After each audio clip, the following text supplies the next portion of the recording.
What's up my loves, my name is Paige, this is Paige with the Page, and today we're going to be doing the mid-year freakout tag.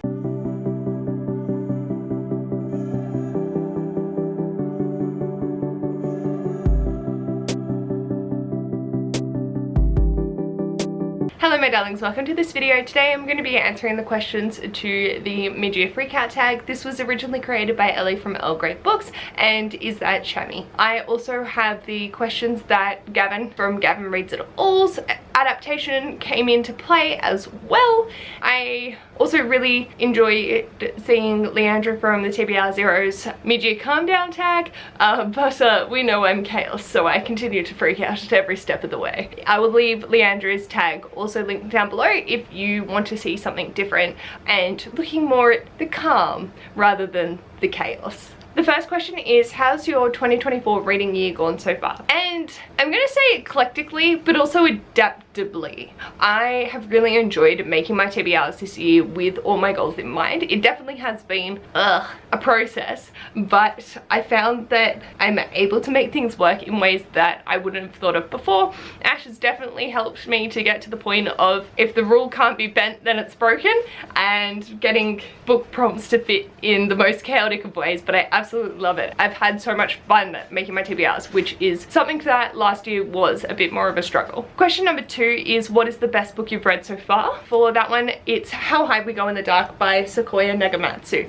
I'm an idiot. Sequoia is a Japanese American writer. I got that mistaken whenever I was talking about it, but I always correct myself now. This was just an amazing, thoughtful, insightful, heart-shattering book. And whilst it's one of those that just sits with you and will crop up in your memory at the randomest of times, it's not one that I'm like screaming about from the rooftops every second of every day, which is what my new favorites are. But because this is such a particularly niche book, it's not one that I recommend often. I highly recommend it for those that will enjoy the conversations that it has and people that are interested in the story that it has to tell.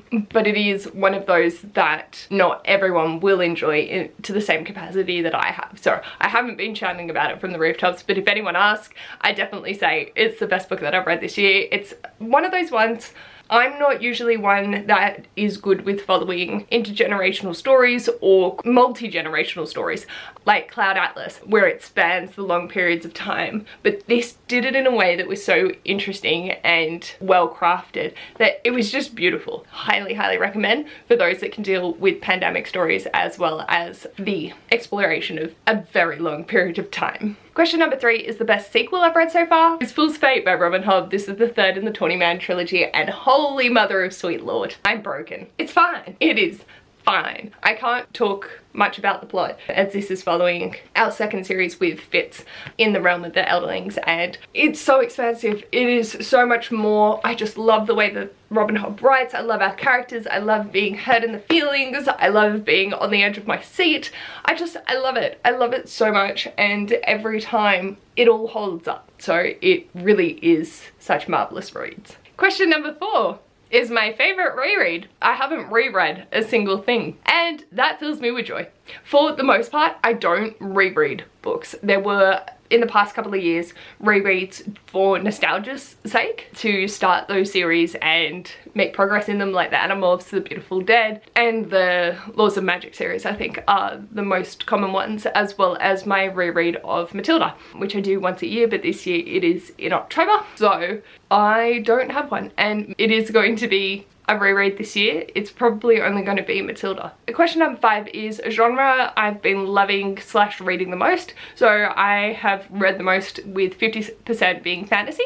In terms of loving the most, I'm not sure. Obviously, because fantasy is a predominant genre that I read, a lot of the books that I do read from there I enjoy, but I also have duds in that, because when you read a lot more, there's a lot more room for movement. And if it's in another genre, I usually have some idea going in what I'm looking for, or it's for a particular reason that I'm reading outside of the genre. So I don't know, but I've enjoyed my reading a lot more this year, so that's been awesome. Question number 6 is a new release you haven't read yet but want to. The Tainted Cup by Robert Jackson Bennett. Sherlock Holmes inspired fantasy, mystery, stunning. I've always felt drawn to Robert Jackson Bennett's writing with the Foundry Side series, so yeah.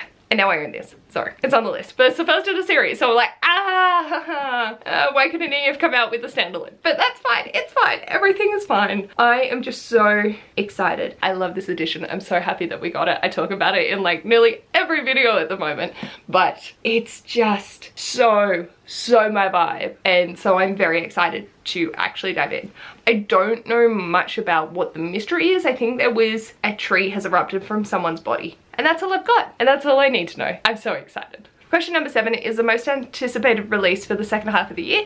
And for that one, that is Blackbird Oracle by Deborah Harkness. This is the next in the All Souls series, and I am so excited. Technically, at the point of filming this, it's already out, but that's fine. For me, I'm counting this as like July onwards. Like I was filming this at the end of June that I meant to do, but we're here now. The Bookstar crew, so Amy, Danielle, and myself all read the All Souls series previously, and so we're going to be reading this in August.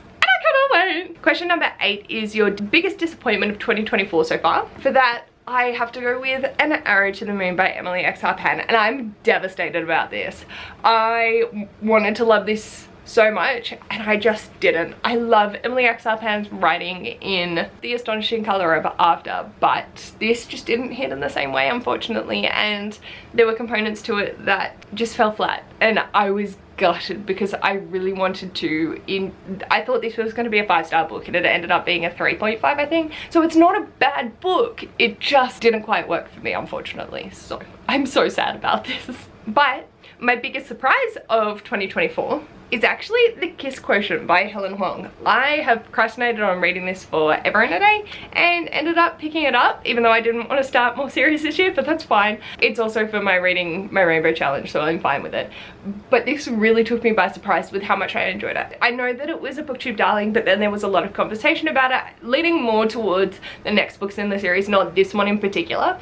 But it had sort of, you know, left an impression that maybe this wasn't going to be as good as I had originally thought when I picked it up, and because I had been procrastinating on it for so long, I was just like, I don't know if this is going to be something I'm going to vibe with anymore. On top of the fact that the protagonist is called Stella, and that's what we call my sister's car. That was my car, and then my grandpa has now bought a new car and he's called it Stella 2.0. So Stella has a lot of heart space in my family. I was giggling throughout the book the entire time just thinking of that, because we're just like, Stella! Yeah, that's a really funny little thing that happened for me. I could relate a lot to some of her autistic presentations, and I just really appreciated some of those moments.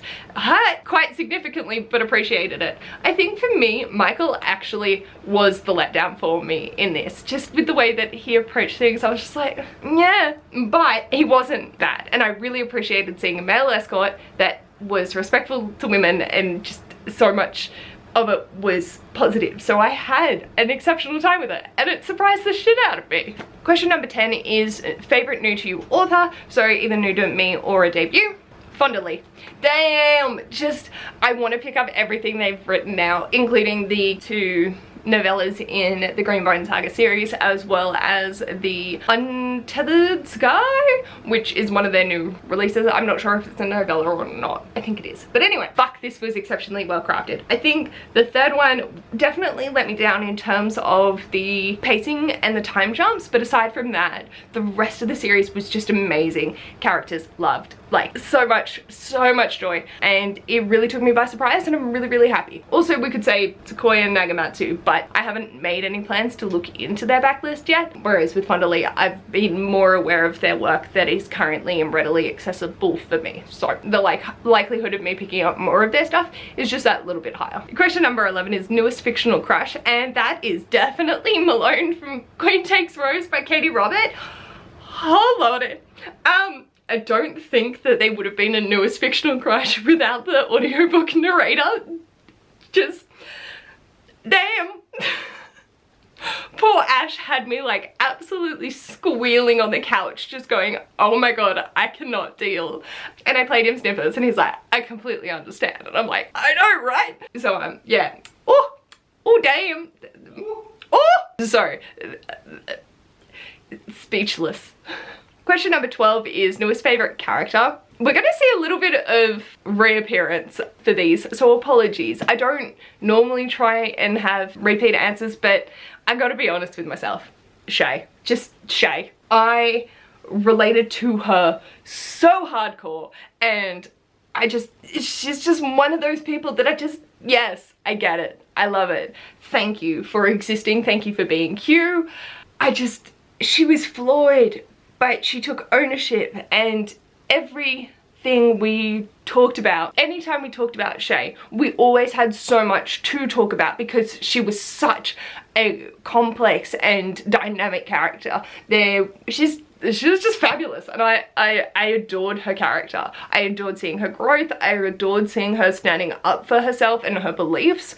I adored her actually taking on the challenge of being a very hard position to fill, and I really, really appreciated her for that. Question number 13 is books that made you cry.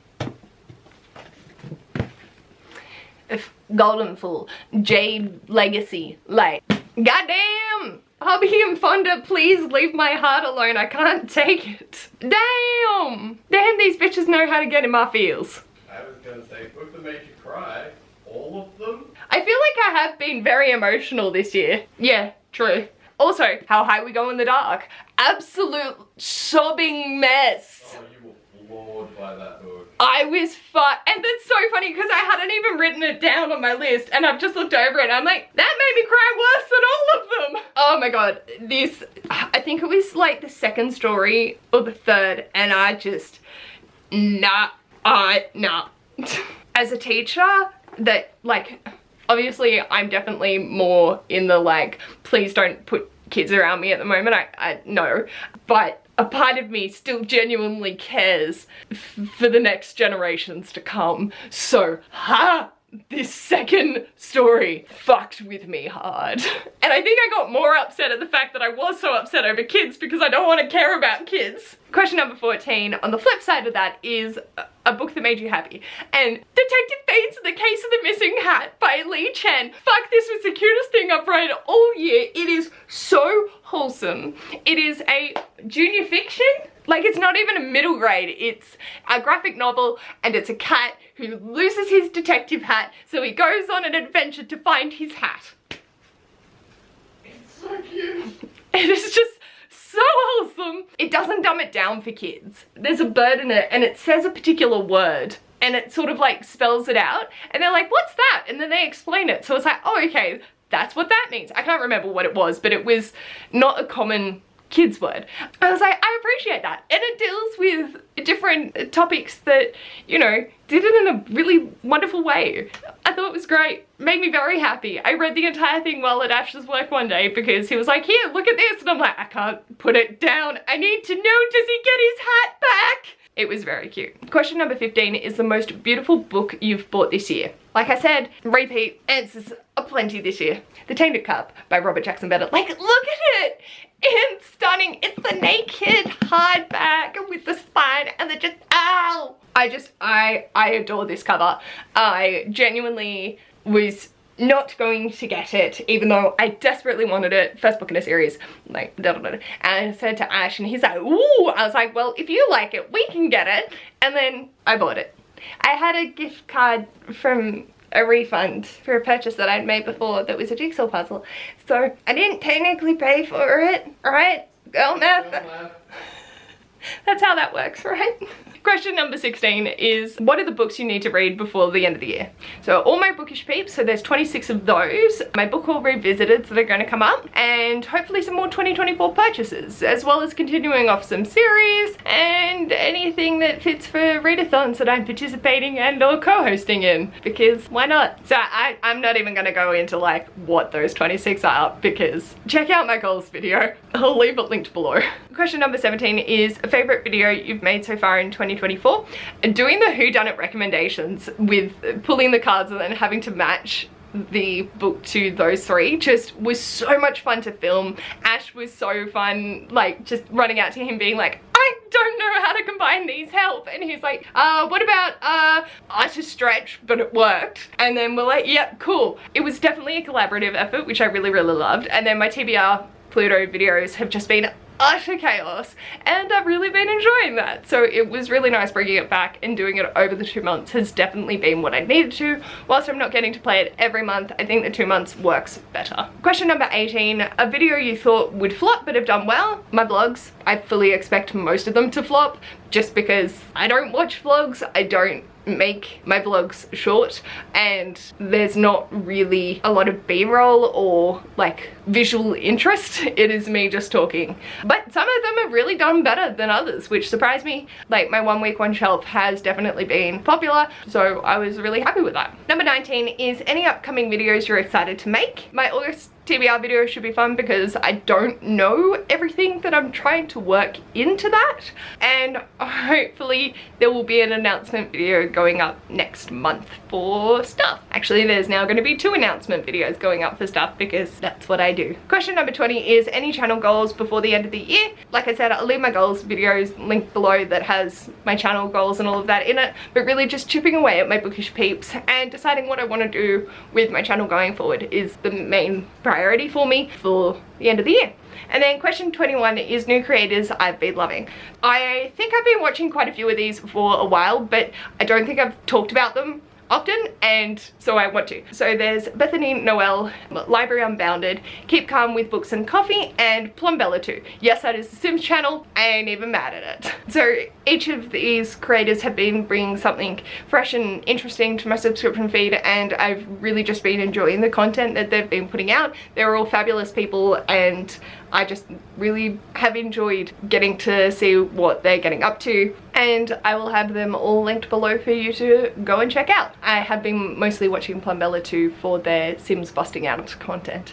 And I ain't even mad at it. They'll be down there for your perusing. They all offer something unique and interesting, so feel free to check out their channels. That was the mid-year freakout tag. I definitely feel like I'm not freaking out as much as I have in years past. Whilst there are goals that I still want to be achieving, and I know that there's going to be a lot of effort to go into that, I feel in a much better headspace with it all. So feeling really, really good about that. And let me know anything you want to let me know, whether that be the answers to some of these questions, what's the most beautiful book you bought this year, I want to see all those pretty covers, or who are some new creators that you've been loving as well. Feel free to leave your answers to any of the questions in the comments down below. And if you like this video, feel free to give it a big thumbs up, and if you'd like to see more of this mess, feel free to subscribe. I'll hopefully see you in my next video. Bye!